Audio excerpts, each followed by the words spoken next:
Everything is horrible. I hate this house. I hate my room, and I even hate the paintwork. I hate it all. Absolutely everything.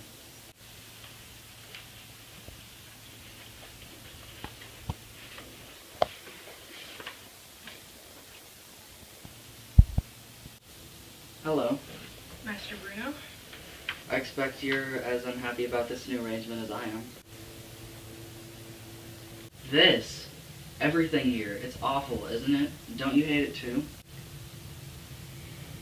Don't you like it here then? Like it? Like it? Of course I don't like it. It's awful. There's nothing to do. There's no one to talk to. Nobody to play with. You can't tell me you're happy we've moved here, surely.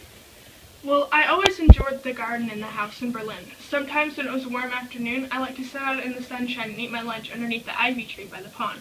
The flowers were very beautiful there. The scents, the way the bees hovered around them and never bothered you if you just left them alone. So you don't like it here then? You think it's as bad as I do? It's not important. What isn't? What I think. Well, of course it's important. You're part of the family, aren't you? I'm not sure your father would agree with that. Well, you've been brought here against your will, just like I have. If you ask me, we're all in the same boat, and it's leaking.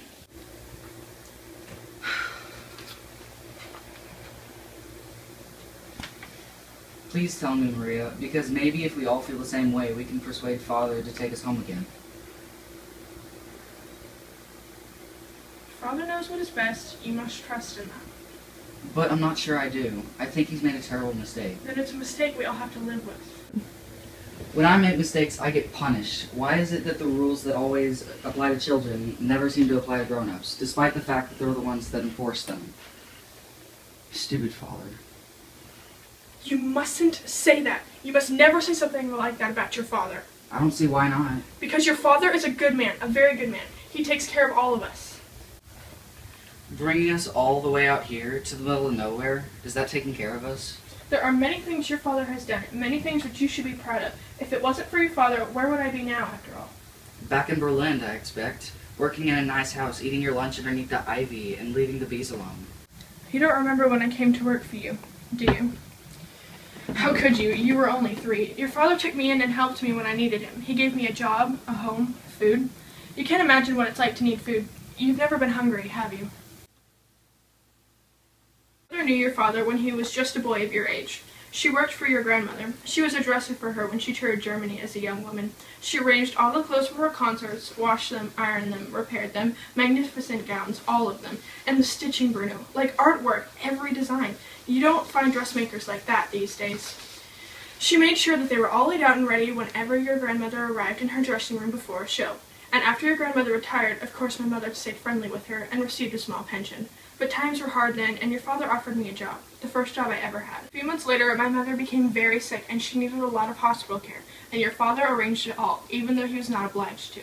He paid for it out of his own pocket because she had been a friend to his mother. And he took me into his household for the same reason. And when she died, he paid all the expenses for her funeral. So don't you ever call your father stupid, Bruno. Not around me. I won't allow it. Well, I suppose that was nice of him.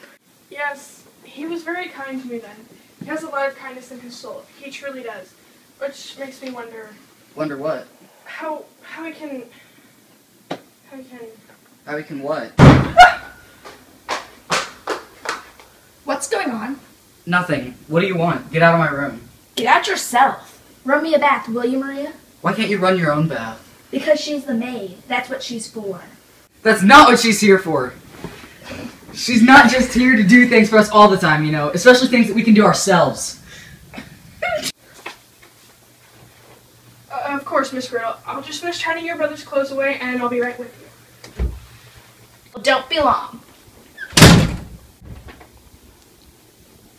I still think he's made a terrible mistake.